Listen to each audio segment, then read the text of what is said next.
Éclairage sur un sujet de l'actualité économique. Taux de change à l'indicatif à l'interbancaire et au parallèle. Cours des principaux minerais de la RDC. Indice des prix à la consommation. C'est dans Jeudi Économie, chaque jeudi à 14 h après les infos. Et sa rediffusion jeudi 20 h. Jeudi Économie, émission présentée par Eric Ambago. Bonjour chers auditeurs, bonjour chers téléspectateurs, bienvenue à votre magazine hebdomadaire Jeudi Économie. Vous connaissez les rubriques, taux de change à l'indicatif, à l'interbancaire et au parallèle. Vous aurez le cours des principes d'exportation du pays, le panel de la ménagère et un invité pour commenter un sujet d'actualité économique.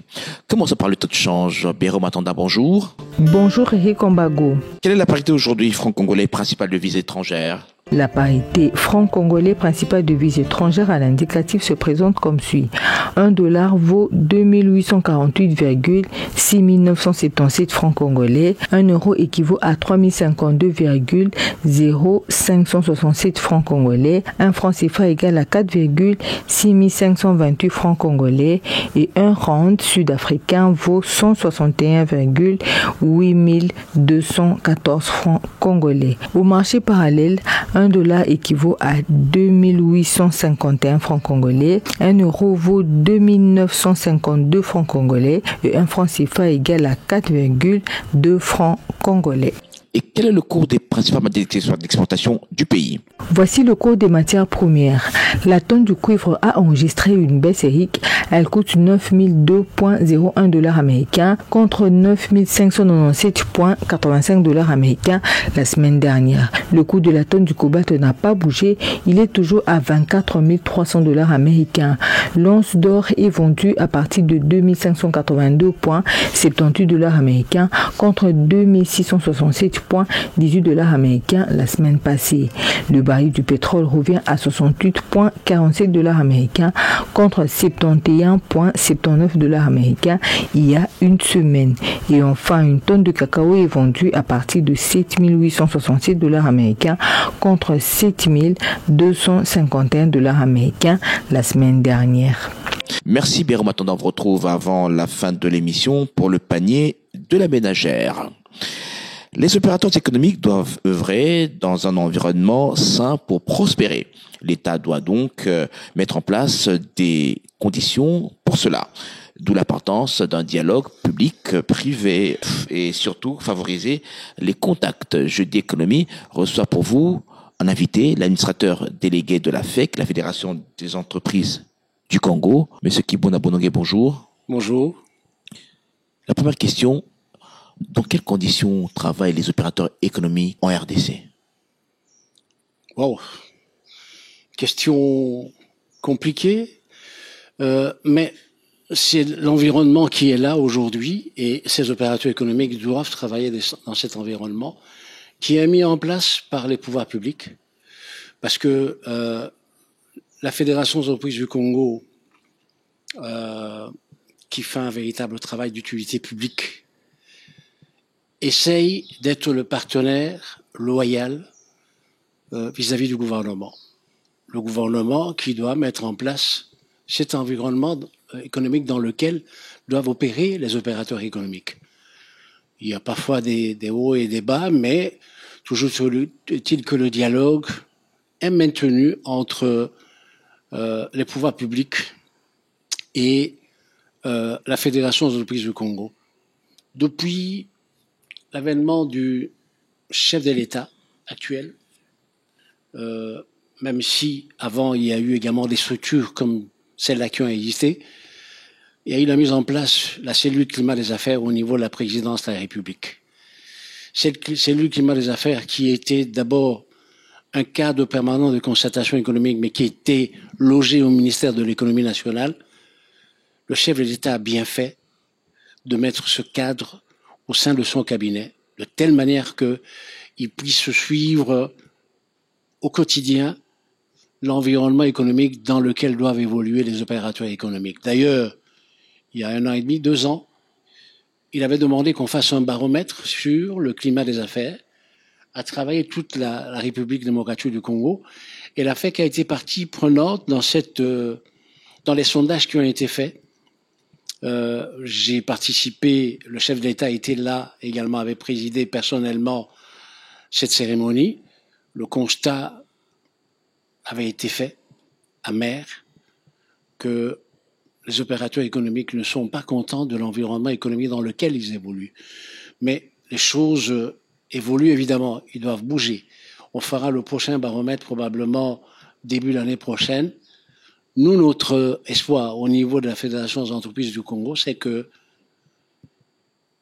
cet environnement soit propice pour permettre aux opérateurs économiques qui sont là de prospérer, de travailler, de créer des emplois, de créer de la richesse dans ce pays. Voilà, M. Mbago. La cotation, c'était de 37% à peu près, donc largement en dessous de la moyenne.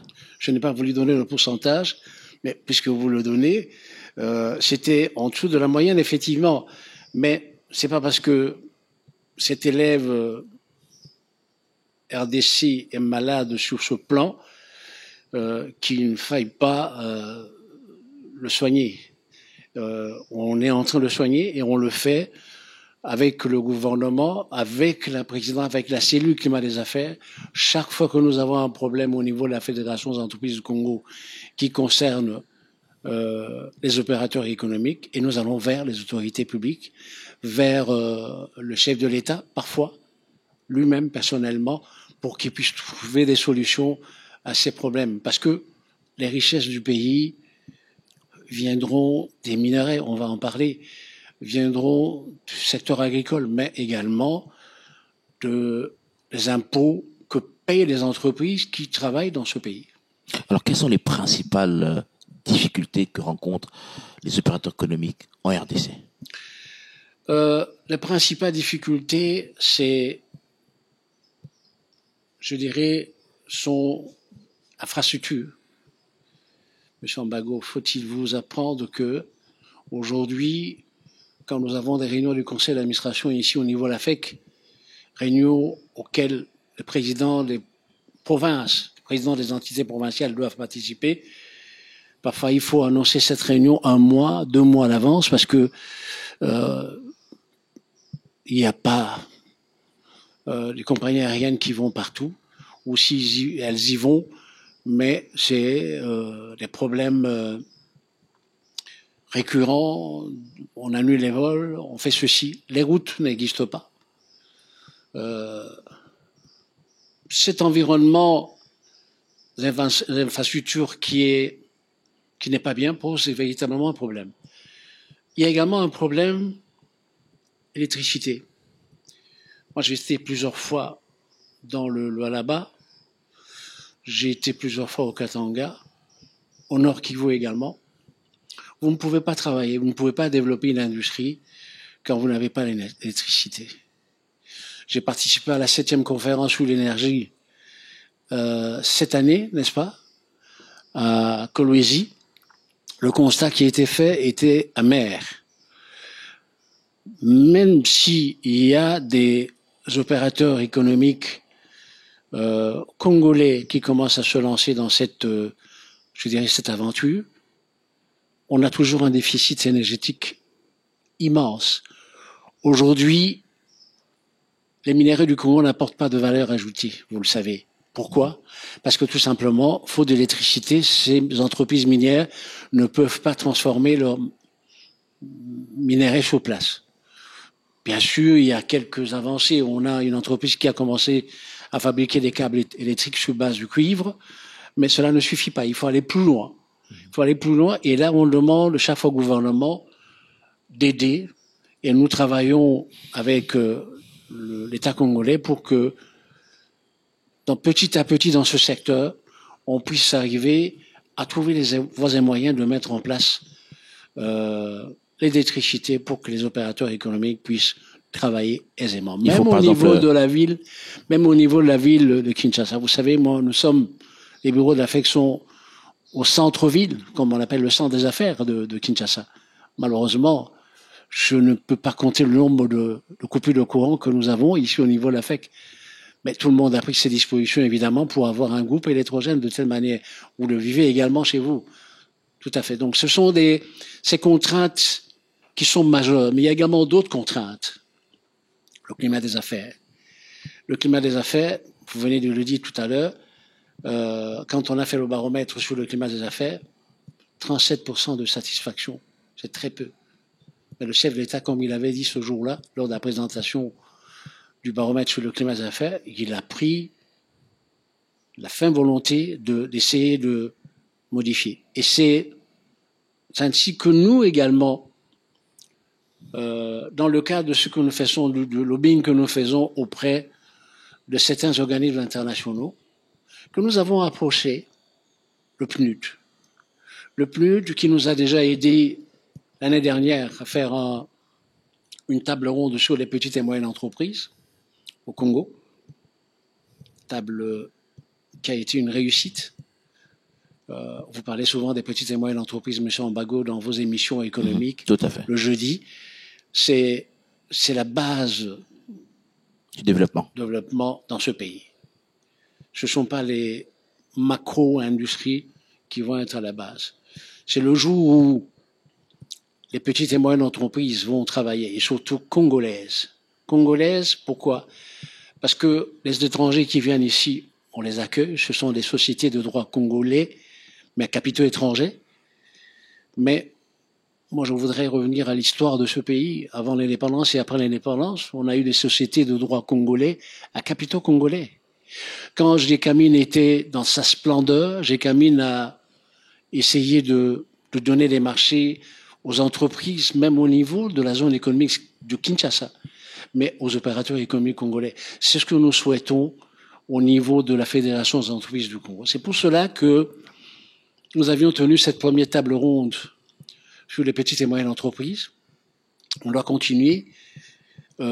Et maintenant, toujours grâce au PNUD, nous allons organiser 3 tables rondes. La première, c'est le 20 à Goma. Cette table ronde portera sur la promotion des activités économiques dans un contexte d'intégration économique, de guerre et d'insécurité. Ces tables rondes qui sont organisées par la FEC avec le concours de le PNUD, c'est justement pour permettre de renforcer le dialogue public-privé et d'identifier, comme je l'ai dit tout à l'heure, quelques défis majeurs qui font en sorte auxquels les entreprises font face. Et enfin, de proposer des solutions, les voies et moyens pour qu'on puisse arriver à des solutions. Je vous disais donc qu'on fait la première table ronde le 20, c'est-à-dire la semaine prochaine. Table ronde qui connaîtra la participation de plusieurs opérateurs économiques.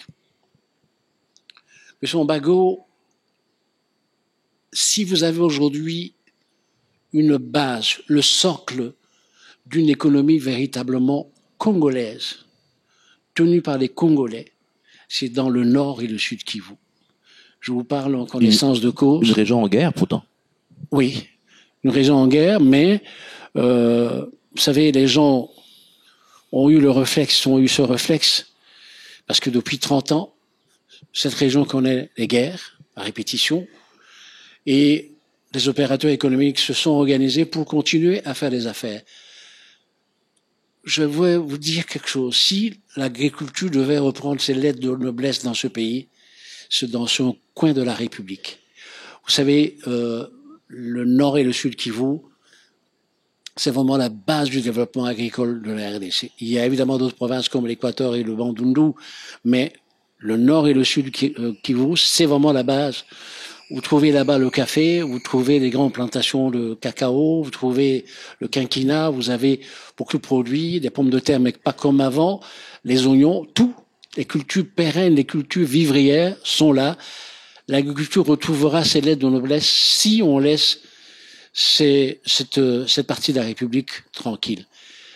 Et c'est ici l'occasion de demander à tout le monde d'aider la RDC à vivre en sécurité dans cette partie du pays. Il faut le faire. Le nord et le sud Kivu, c'est également des régions, c'est des provinces où il y a des minerais, comme on dit, de transition écologique, les 3 T, comme on les appelle, c'est-à-dire le Tintal, qui est connu sous le nom de coltan. On parle aujourd'hui beaucoup de coltan. L'étain et le tungstène sont produits au niveau du nord et sud Kivu. Il y a une partie de l'or également, mais les opérateurs économiques qui sont là produisent ces matières premières de grande nécessité. Le coltan, dois-je le rappeler, est d'une importance capitale pour l'économie mondiale, et c'est à ce niveau-là qu'on produit le coltan. Moi, j'ai visité les mines de Rubaya dans le nord Kivu, dans le Massissi. C'est immense. Je n'entrerai pas dans un débat politique occupé aujourd'hui. Je n'entrerai pas dans ce débat. C'est pas le but aujourd'hui, M. Ambago. Nous, ce que nous faisons, c'est que ces opérateurs économiques qui sont installés dans cette partie de la République, et c'est pour cela qu'on a organisé il y a 2 ans une tournée des membres de la FEC dans cette partie de la République nord, sud Kivu. On a été dans tous les recoins pour encourager, avant que certaines contrées ne soient occupées par ceux qui sont là aujourd'hui. Les agresseurs. Les agresseurs, voilà, pour ne pas dire autrement. Par les agresseurs, eh bien, nous avons fait une tournée, la FEC, financée par la FEC, pour aller voir comment vivent les opérateurs économiques, comment ils fonctionnent. On a été à Kaélé, au sud Kivu, production de l'or. Ils fonctionnent comment? Ils vivent comment? Ils fonctionnent comment, justement? Ben, ils fonctionnent bien. Ils se sont adaptés. Ah bon? Ils se sont adaptés, bien sûr. Face à l'insécurité, beaucoup d'entre eux, certains perdent la vie, beaucoup perdent des biens, parce qu'à cause de l'insécurité, des camions sont attaqués par des bandes armées. Vous savez, Monsieur Ambago, je vous ai dit que je n'entrerai pas sur ce plan de la sécurité à l'Est. C'est pas le débat ici, mais toujours est-il que ça impacte sérieusement sur le fonctionnement des affaires. Malgré cela, les opérateurs économiques travaillent au nord, au sud. Ils augmentent leur chiffre d'affaires. Ouais, tout à fait. Fonctionnent très bien, malgré que ils ont des problèmes. Ils sont intervenus plusieurs fois auprès de la Fédération des entreprises du Congo, et nous avons relayé leur je dirais, plainte au niveau du gouvernement central, au niveau du chef de l'État, pour qu'on puisse leur accorder des avantages fiscaux et parafiscaux à cause de la guerre, à cause de l'insécurité qui sévit là-bas, des pertes immenses qu'ils ont, mais ils continuent de fonctionner. Et nous allons, au cours de cette table ronde, identifier ce qui doit être fait pour justement faire en sorte que, dans un contexte, je dirais, d'intégration économique, parce que c'est cette partie de la République où il y a East African Community. East African Community, vous savez, c'est une organisation économique qui a été mise en place par certains pays de l'Est du continent, et la RDC fait partie de East African Community. Pour qu'on puisse travailler, pour qu'on puisse faire, pour que les opérateurs économiques continuent d'exporter ou d'importer des marchandises, eh bien, on est obligé de passer par là, de composer avec ceux qui occupent aujourd'hui ces terrains, parce que si nous ne le faisons pas, et comme pour le moment c'est un peu ralenti, on risque de faire en sorte que ceux qui sont de la même communauté que nous puissent mieux développer leurs affaires et que nous, au niveau de la RDC. Mais Monsieur Bolongué, j'étais à l'Est aussi, mais on constate que là, on trouve beaucoup de millionnaires. On constate que il y a un développement, disons, des villes de l'Est du pays, alors que ce sont des villes qui sont en guerre. C'est quoi? C'est la culture des populations de l'Est du pays ou comment? C'est une culture, effectivement. C'est une culture. Moi, j'ai été dans ces régions-là depuis 50 ans. Les populations de l'Est n'ont pas la même mentalité, M. Ambago, que les populations de l'Ouest du pays. C'est vraiment toute une communauté à part. Quand vous trouvez, je vous ai dit que c'est là où il y a le socle des petites, c'est même, je dirais, des grandes entreprises congolaises, mais à capitaux congolais. Parce que ces gens ont une culture de développement. Le gars du Kivu, du sud Kivu, du nord Kivu, ne va pas se pavaner avec des beaux costumes, avec ceci. Il préfère aller acheter les marchandises, vendre. Il préfère produire des pommes de terre, des oignons. Ils préfèrent planter la papaye, développer les affaires et aller à l'international pour exporter parce que c'est dans leur culture. C'est une culture. Vous parlez des villes qui se développent. Allez voir Goma. Goma, moi j'ai connu il y a 45 ans, 50 ans. C'est pas la même ville que je découvre aujourd'hui. Quand vous arrivez à Goma, quand vous survolez le lac Kivu et que vous arrivez à Goma, c'est une très belle ville. La ville est très bien. Je vous signale d'ailleurs, collaboration entre l'État et la FEC, que ce qui est infrastructure routière au niveau du centre-ville de Goma, c'est le fruit d'une collaboration entre la FEC et la province du Nord Kivu. Parce que, à l'époque, sous le mandat du président Kabila, on avait mis en place, ça a été mis en place dans beaucoup de provinces d'ailleurs, mais là, ça a marché beaucoup mieux grâce à un gouverneur qui était très dynamique. Je le citerai pas ici pour ne pas créer des envieux, mais il a collaboré avec la FEC sur le prix du carburant qui n'était pas fixé par la commission de la structure des prix du carburant ici au niveau du ministère de l'économie. On avait mis une quotité supplémentaire sur le prix du carburant et cette quotité supplémentaire allait dans les comptes séquestres qui étaient gérés par le gouvernorat de la ville de Goma et par la FEC, par le président de la FEC. Et cet argent a permis de bitumer pratiquement toute la voirie urbaine à Goma. C'est ce qui se passe à Bunia aussi, en Ituri. On a commencé à faire ça à Bunia. On a essayé à Bukavu, ça n'a pas marché. Parce que, vous savez, dans tout cela, l'homme est important. Si l'homme qui doit conduire les choses ne fait pas attention, ne prend pas à cœur de développer sa province, ça pose un problème. Au niveau de la ville de Kinshasa, nous avions également la même taxe. Malheureusement, ça n'a pas fonctionné. Ce n'est pas faute d'avoir essayé plusieurs fois. Le nouveau gouverneur qui est là, c'est la gestion, on l'a saisi, oui, mauvaise gestion.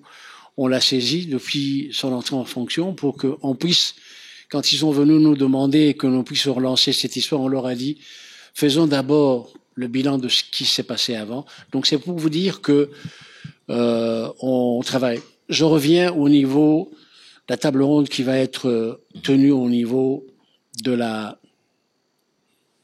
de Goma. Je rappelle que le thème, c'est promotion des activités économiques dans un contexte d'intégration économique de guerre et d'insécurité. Tout à fait. Mais insécurité. Ça fait peur. Pourquoi vous faites peur? Contexte de guerre. Vous faites peur? Contexte de guerre, contexte d'insécurité, vous faites peur? Non, nous disons les choses comme elles sont. Moi, je préfère Monsieur Ambago quand je vais voir un médecin qui me dit ce que j'ai, qui ne tourne pas autour du pot, qui me disent voilà, vous avez su ça, vous avez ça. Mais nous préférons aller au fond des choses pour que on puisse sensibiliser tant les politiques que les économiques au niveau de la province, de telle manière que chacun prenne ses responsabilités. Cette responsabilité qui est là, la leur, c'est-à-dire faire en sorte que les affaires continuent de fonctionner dans un contexte de guerre, continuent de fonctionner dans un contexte d'insécurité, mais pour le bien des populations également, pour le bien des populations, parce que tout ce que nous faisons, nous, opérateurs économiques, l'État, c'est quoi? C'est pour que les entreprises qui sont là créent de la richesse, créent également des emplois. Mais vous savez, c'est des provinces tout à fait à part. Goma, la province du Nord Kivu et du Sud Kivu, c'est des provinces à part. Maintenant, le Bunia commence à prendre également le relais, petit à petit, parce que il y a moyen de se développer. Vous savez, l'Ukraine est en guerre. L'Ukraine est bombardée à tout moment. L'Ukraine développe une économie. C'est pas parce que c'est pendant les périodes de guerre, vous le savez, que certains pays se sont développés. Il suffit simplement d'avoir la maîtrise de ce qu'on veut, d'avoir de l'amour de son pays et ce que nous voulons inculquer lors de la table ronde de Goma aux opérateurs économiques de cette partie. Vous allez leur apporter quoi? Des stratégies pour booster leur on leur apporte affaires. Tous les jours, au quotidien. C'est ce que nous faisons parce que nous avons un bureau qui est là. très beau bureau au niveau de Goma, un bureau très actif. Et on le rapporte tous les jours au quotidien. Le président de la FEC Nord Kivu, il est député. Il est là également, il essaie de porter sa voix au niveau de l'Assemblée nationale pour la bonne marche. Assemblée provinciale. Assemblée nationale. Okay. Assemblée nationale, pour faire en sorte que l'économie continue de fonctionner au niveau du Nord Kivu. Ce n'est pas facile. C'est pas facile, mais ils sont habitués à le faire et ils continueront de le faire. Nous, ce que nous leur apportons, c'est apporter leur message auprès des autorités publiques ici. Et cette table ronde servira justement de ce que, comme j'ai dit tout à l'heure, de mettre en place ce dialogue, continuer ce dialogue public et privé, fait comprendre aux gens. Vous savez qu'à Goma, par exemple, ils ont trouvé petit à petit des solutions au niveau de l'électricité. Il y a des petites centrales qui sont mises en place par les Congolais pour faire en sorte que l'économie puisse tourner. Et nous espérons que ça va aller de mieux en mieux. On a l'espoir. Alors, après Goma, ça sera le Grand Katanga. Après Goma, ça sera le Lualaba. Ok. Le Lualaba, c'est aussi une province, vous savez, c'est après le découpage territorial que la province du Lualaba existe, parce qu'à un certain moment, il faisait partie du Grand Katanga. Et le Lualaba est là aujourd'hui. Et nous allons faire du 4 au 5 décembre la table ronde sur la sous-traitance dans le secteur privé. Les impacts encore limités de la loi numéro 17 du 8 février 2017 de la sous-traitance. La sous-traitance, M. Mbago, c'est toute une histoire.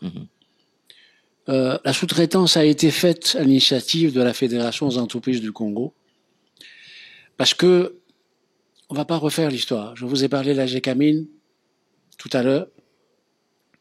Quand GECAMIN était très puissante, la GECAMIN donnait des marchés aux sociétés développement du Katanga, du Kasaï, mais également de Kinshasa. La GECAMIN décapitée comme elle a été à un certain moment, aujourd'hui, des entreprises minières sont nées.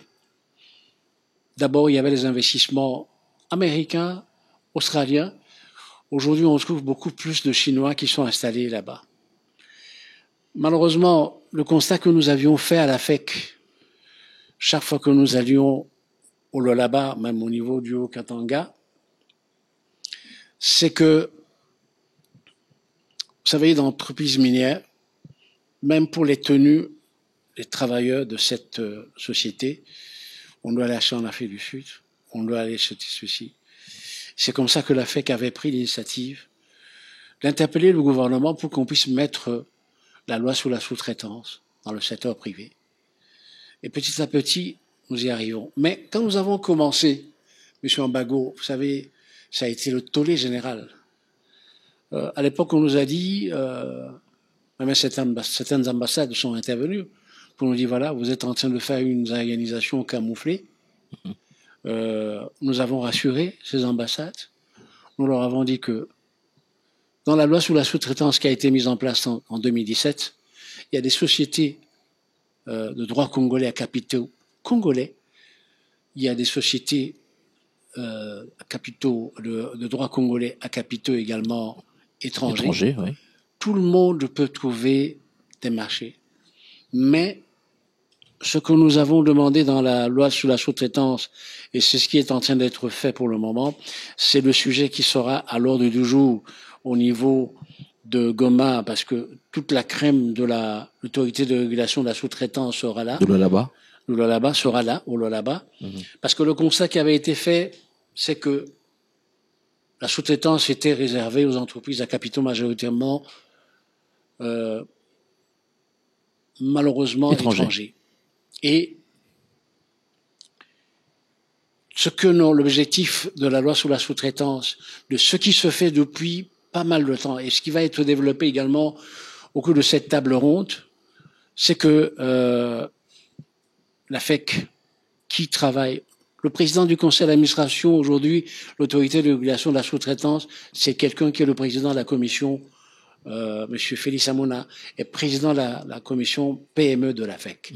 C'est à dessein que nous l'avons mis là-bas. PME, président de la Cour de conseil d'administration de la sous-traitance, pour qu'il puisse, alors qu'il y a des contacts permanents entre le président de l'AFEC et le directeur général de l'autorité de régulation de la sous-traitance dans le secteur privé. Nous avons signé dernièrement, je ne sais pas si vous le savez, les guides sectoriels. Les guides sectoriels, c'est quoi? C'est qu'on a identifié plusieurs secteurs d'activité. Et chaque secteur a eu un guide pour qu'on puisse dire, voilà, ici on fera ceci, ici on ne fera pas ça. On a signé, ça a pris beaucoup de temps, ce sont des experts de l'autorité de régulation sur la sous-traitance dans le secteur privé et des experts de la FEC qui ont mis en place ces guides sectoriels qui ont été signés la semaine dernière. Il y avait à une époque une sorte de bras de fer entre la FEC et l'ARSP. Oui, mais vous savez, quand, je ne dirais pas un terme ici, il y a parfois des bras de fer dans un couple également. Quand il va falloir faire, par exemple, on a trouvé un terrain, il faut construire une maison, madame va vouloir peut-être faire ceci, monsieur veut faire ça. C'est ce qui s'est passé à un moment dans ce ménage entre, je ne sais pas qui est le mari, qui est la femme, mais en tous les cas, nous sommes partenaires et nous voulons travailler, œuvrer pour le bien des sociétés congolaises. Aujourd'hui, les membres de la FEC, les membres de la FENAPEC, les membres de la COPEMECO qui veulent s'inscrire au niveau de l'autorité de la régulation dans le secteur privé doivent évidemment remplir un certain nombre de préalables parce qu'on n'y va pas comme on veut. Et vous avez poussé un peu rapidement cette loi sur la sous-traitance alors que on a un problème avec le local content, le contenu local. Il y a un problème. Je vais y arriver parce que on a fait la loi sur la sous-traitance parce qu'il fallait parer au plus pressé. Le plus pressé, c'était quoi? C'est de faire en sorte que les entreprises congolaises qui commençaient à naître au niveau du Katanga, même au niveau de Kinshasa et de la province du Congo central, puissent également avoir des marchés au niveau des entreprises minières, parce qu'elles n'avaient jamais de marché. Fournir des bouteilles d'eau aux entreprises minières, c'était des entreprises étrangères qui le faisaient. C'est pas possible. On a commencé à parer au plus pressé. On l'a fait au niveau de la sous-traitance. C'est ce que nous avons fait. Pour le moment, il y a 2 commissions qui ont été mises en place et vont démarrer les travaux parce que le but, évidemment, c'est ce que vous avez dit, l'entrepreneuriat congolais, le local content. On a 2 commissions, la FEC fait partie de ces commissions, pour revisiter la loi sur la sous-traitance. Il y a quelques incohérences dans la loi. Nous allons revisiter cette loi sur la sous-traitance et nous allons mettre également en place la loi sur le local content, le contenu local, pour que des gens qui veulent se lancer dans les affaires, étudiants, au lieu toujours de faire une lettre, j'ai l'honneur pour aller chercher du travail, commencer à chercher à produire soi-même, à créer une entreprise. Et c'est ce qui se fait de plus en plus dans certaines contrées de la République. Je vous ai parlé du Nord et Sud Kivu. Je vous parle également de provinces de la Haute-Ouélé, tout ça. Et puis, au niveau de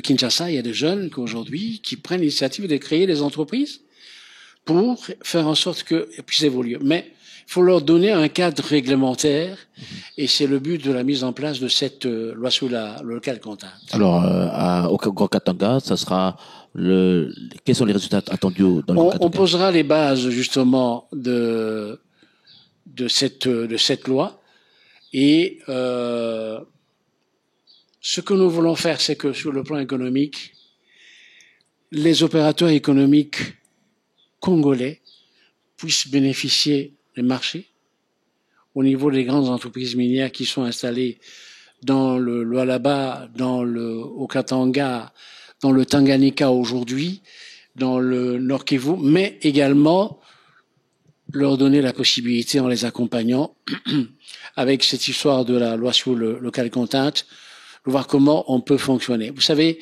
quand nous avons formé les femmes entrepreneurs dans le cadre de la commission des femmes entrepreneurs qui était dirigée à l'époque par madame Eliane Moukeni, qui a sillonné toutes les provinces de la République, eh bien, on a trouvé des mamans qui ne savaient pas, qui faisaient des affaires, mais qui ne savaient pas faire un business plan, qui ne savaient pas dire, voilà, combien j'ai gagné. Non, Nateki Mingi. J'ai beaucoup vendu. Ça ne veut rien dire, Nateki Mingi. Et donc dans le Grand Katanga, on va dire, vous allez... quels sont les résultats attendus dans le Grand Katanga? Monsieur Mbago, vous savez que selon les statistiques émanant du ministère des Mines, la RDC a réalisé au cours de l'année 2023 une production de l'ordre de 2 842 000 tonnes de cuivre. C'est énorme. Et 170 000 tonnes de cobalt.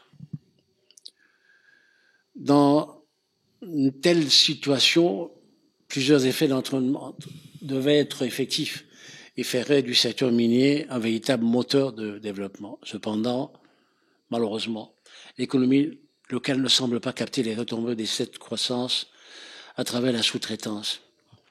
Et c'est justement le but de cette rencontre, de cette table ronde, à laquelle participeront les ministres de l'Industrie, PME et à Kolwezi.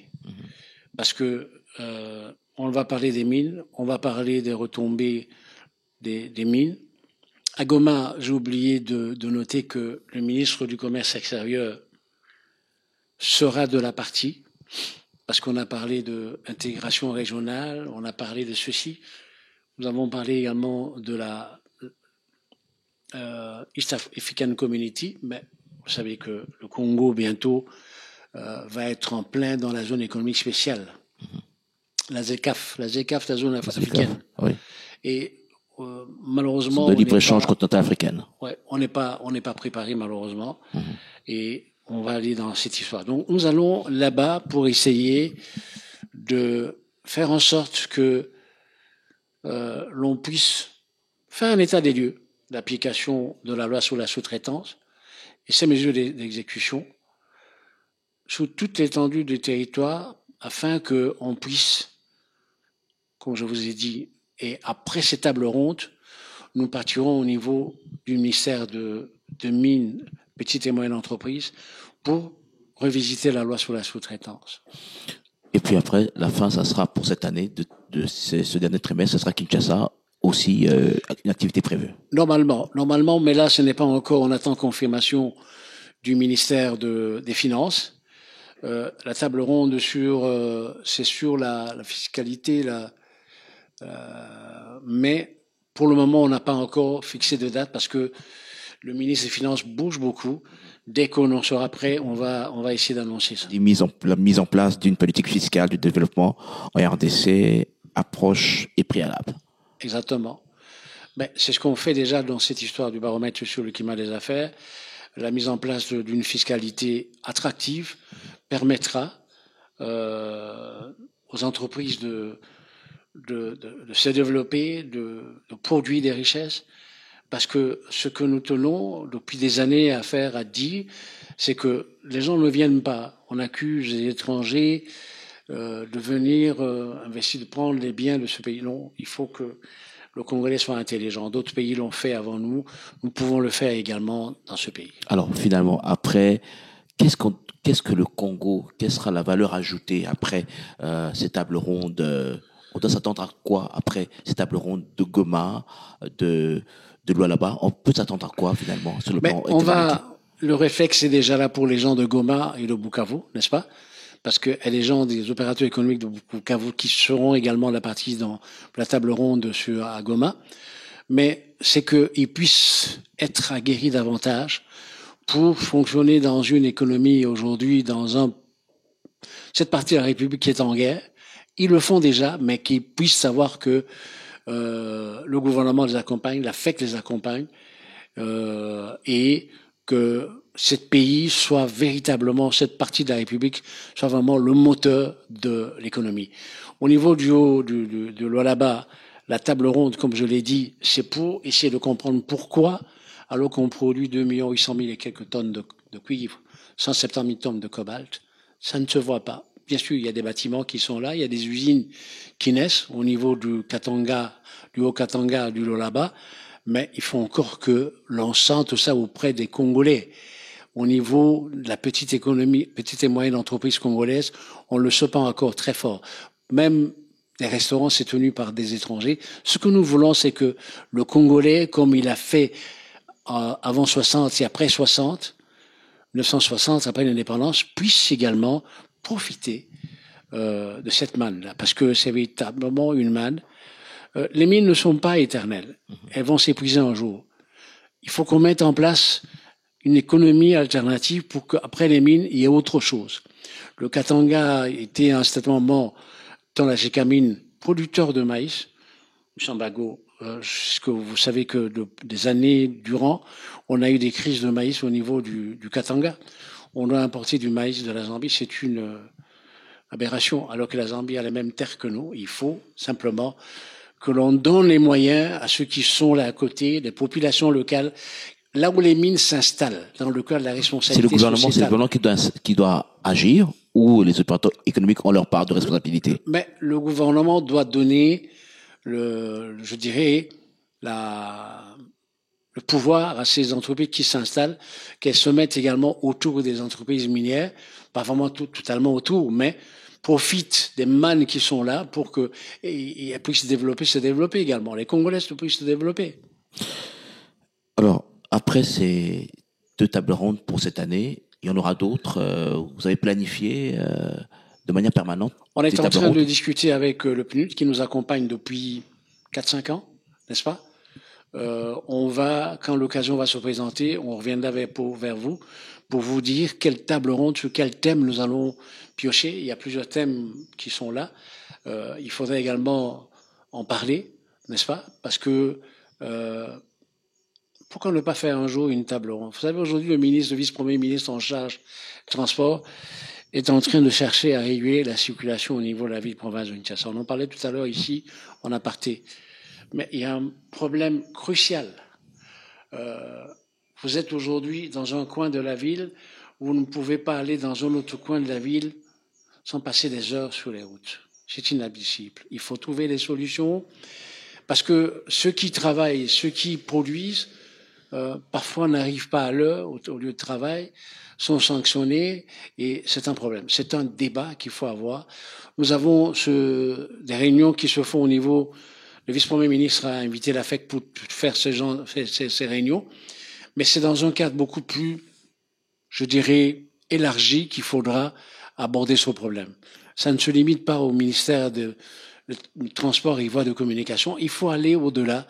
Il faut faire en sorte que ce pays, cette ville de Kinshasa qui a été à un certain moment, il y avait des trains. Les Congolais ne savent pas que nous avons eu des bus électriques dans ce pays, avant d'autres pays en Europe. Mais il faut revenir aux sources. Pourquoi pas? Il faut pas refaire l'histoire, mais pourquoi pas profiter de ce qu'il y a. Il y a moyen de faire ce type de table ronde également. Mais le climat des affaires, il faudra qu'on en parle, pas seulement le baromètre. La loi fiscale, c'est une chose. Le climat des affaires, c'est une autre chose. Parce que la loi fiscale, c'est une loi qui est mise en place. Bon, quand on parle de la fiscalité, c'est un tout. Bon, la finance 2025 et la finance 2024. Mais la politique fiscale, c'est une autre politique. Mais le climat des affaires, il est impacté par certaines décisions qui sont faites sans qu'elles soient ces décisions, des décisions fiscales.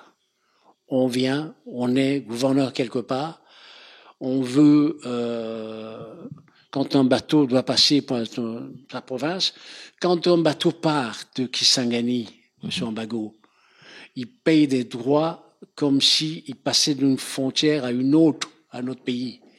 Parce que quand il arrive à Bumba dans la province de la Mongala, il doit payer. Et quand il arrive à la province, il paye. À Mbandaka, il paye. Et évidemment, les produits, les premières nécessités quand ils arrivent à Kinshasa, deviennent très chers. Je vous entends souvent dans vos émissions parler du taux de change. Absolument. Taux de change. Mais le taux de change, peut-être qu'il faudra faire un jour une table ronde également sur le taux de change. Okay. Moi, je suis économiste de formation. Okay. Je l'ai dit un jour au vice-premier ministre en charge de l'économie, que j'apprécie beaucoup, M. Mokoko Samba. On ne peut pas parler du taux de change, on ne peut pas parler de la stabilité des biens des premières nécessités, des prix, ici, si nous ne produisons pas chez nous. M. Mbago, moi j'étais jeune dans cette ville. On produisait du riz au niveau de la rivière Ndjili. On produisait du riz ici, là où les gens ont construit des maisons à côté ici, Kingabois. On produisait du riz à Bomba, on produisait beaucoup de choses. La Djili Brasserie, c'était une pépinière pour les légumes, pour les légumes de toutes sortes. Mais aujourd'hui, que sont devenues toutes ces petites unités? On construit partout. Et vous voulez parler de taux de change, mais c'est un problème. Il faut d'abord avoir une production locale.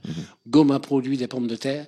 Il suffit de mettre les moyens, des avions qui ne coûtent pas cher, donner parfois des moyens pour que les pommes de terre, les oignons qui partent de Goma, de Bukavu, de ceci, arrivent ici à un bon prix et qu'ils soient vendus également à un très bon prix au niveau des consommateurs. C'est sur cette base-là qu'on pourra parler de baisser les prix. Mais à partir du moment où on reçoit tout l'étranger, le poisson, la viande, le poulet, on ne peut pas. On ne trouvera pas de solution par rapport à l'inflation de la monnaie. Je rappelle que notre invité, c'est Monsieur Kimona Bonongué, l'administrateur délégué de la FEC. Avec vous, nous allons suivre le panier de la ménagère avec Béro Matanda. Eric, cette semaine, nous avons constaté sur le marché la rareté et l'augmentation de certains produits de base comme les poissons chanchards. La rame coûte actuellement 120 000 francs congolais. Le kilo est passé de 10 à 15 000 francs congolais. Le carton est à 350 000 francs congolais. Pareil pour les cuisses de poulet, le carton qui coûtait 14 $ américains coûte actuellement 22 $ américains. Un carton de viande revient à 135 $ américains. Il était à 115 $ américains. Le kilo est à 22 000 francs congolais. Un carton de tripes coûtait 21 $ américains. Actuellement, il est vendu à 29 voire 33 $ américains. Les prix des poissons salés sont restés les mêmes. Il s'agit de 65 $ américains pour un carton et le kilo revient à 22 000 francs congolais. Un carton de maco au pied des porcs coûte 18 $ américains. Celui de gésier varie entre 24 et 26 $ américains et le kilo est à 8 000 francs congolais. Un sac de riz varie actuellement entre 75 et 150 000 francs congolais. Une maisonnette appelée Kopo coûte 2 000 francs. Un sac de semoule de 25 kg coûte 58 000 francs congolais. La maisonnette au colo coûte 4 000 francs congolais. Un sac d'haricots est vendu entre 160 et 240 $ américains. Ce prix n'a pas bougé depuis la semaine passée. Un écolo ou mesurette des frétins coûte 15 000 francs congolais. Les œufs se sont fait rares cette semaine. Le plateau coûte 17 500 francs. Un œuf est à 700 francs congolais. Un sachet de sucre est vendu comme la semaine passée à 17 000 francs congolais. Un filet d'oignon est vendu à partir de 25 000 francs congolais. Un oignon coûte 200 ou 500 voire 800 francs congolais. Un tas de tomates fruits est vendu à partir de 1000 francs. Une tomate est vendue à partir de 500 francs congolais comme la semaine passée. Le prix du pain n'a pas bougé. Il coûte comme la semaine passée à partir de 500 francs congolais. Un tas de bananes plantaires revient à 3 000, 5 000 ou 10 000 francs congolais. C'est comme la semaine passée.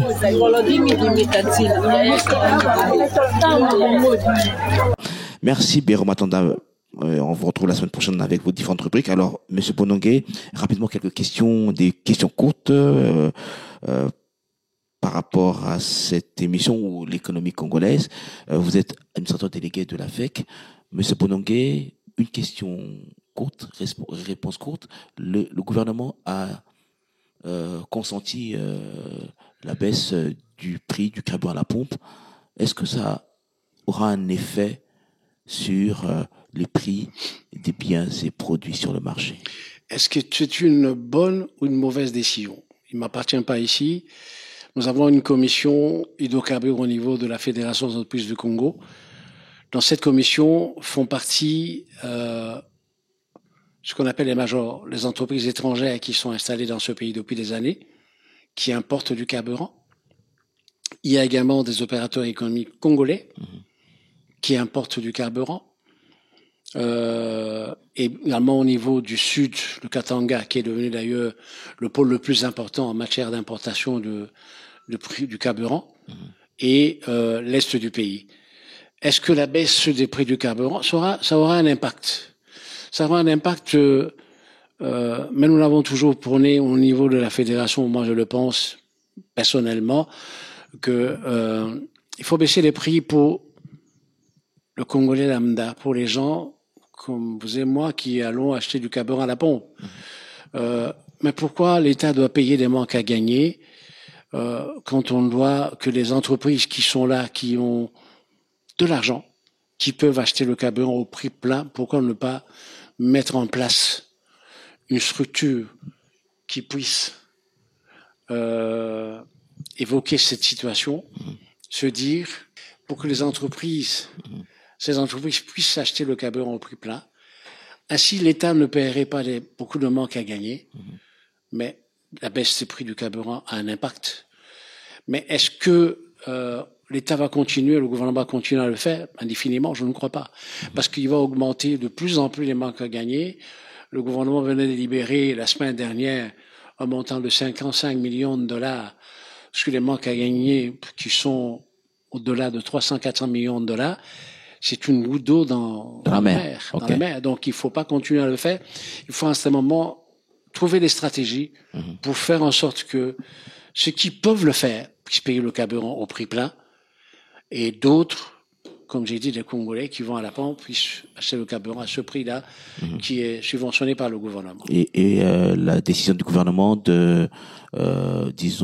d'alléger les taxes en ce qui concerne 9 produits de grande consommation, ça permettra la baisse des prix de ça fait depuis longtemps qu'on en parle. On n'a pas encore l'impact sur le marché. Quand vous voyez chaque réunion qui est sur le comité de conjoncture qui se tient au niveau de la primature, on en parle à tout moment. Pour le moment, ça ne se sent pas très très bien parce que bon, ça prend du temps évidemment, Monsieur Ambago. Vous saviez quand certaines taxes se trouvaient sous le bulletin de liquidation de la DGDA, pour les dégager de là, il faut négocier avec toutes ces structures pour dire voilà, vous aviez autant, vous ne pourriez plus avoir ce pourcentage. C'est des négociations qui sont en cours, mais nous pensons qu'un jour, quand ça sera mis en place, on espère que ça aura un impact, bien sûr. Et les opérateurs économiques, est-ce que eux aussi sont sincères ou eux c'est gagner à tout prix au détriment de la population? C'est le combat que nous menons tous les jours et le combat également du gouvernement parce que le ministère de l'économie venait de le lancer, avant de le faire, le vice-premier ministre, Mokoko Sam, il est vice-premier ministre. Vice-premier ministre de l'économie. Nous a contactés pour nous demander, pour nous dire, nous informer. D'ailleurs, il m'avait reçu dans son cabinet avec quelques opérateurs économiques et il nous avait déjà annoncé que les contrôles allaient être faits. C'est le rôle régalien de l'État de contrôler parce que ce que nous avons demandé, c'est que quand il doit contrôler, qu'on nous informe et qu'il y ait un calendrier de contrôle. Mais c'est le rôle de l'État de le faire. Je rappelle que notre invité, c'était Monsieur Kimona Bonongue, administrateur délégué de la FEC, la Fédération des entreprises du Congo, le patronat congolais. Monsieur Kimona Bonongue, merci d'avoir répondu à l'invitation de Jeudi Économie. C'est moi qui vous remercie, Monsieur Ambago. Merci à Patrick Mugongo ce qui a donc permis à ce que nous puissions arriver vers vous. Merci à Grace Lema qui sera au niveau du FM. Merci à vous, chers auditeurs. Nous allons nous retrouver la semaine prochaine. Vous pouvez suivre cette émission sur notre page Facebook Jeudi Économie avec Eric Ambago. À très bientôt. Éclairage sur un sujet de l'actualité économique. Taux de change à l'indicatif à l'interbancaire et au parallèle. Cours des principaux minerais de la RDC. Indice des prix à la consommation. C'est dans Jeudi Économie, chaque jeudi à 14h après les infos. Et sa rediffusion jeudi 20h. Jeudi Économie, émission présentée par Eric Ambago.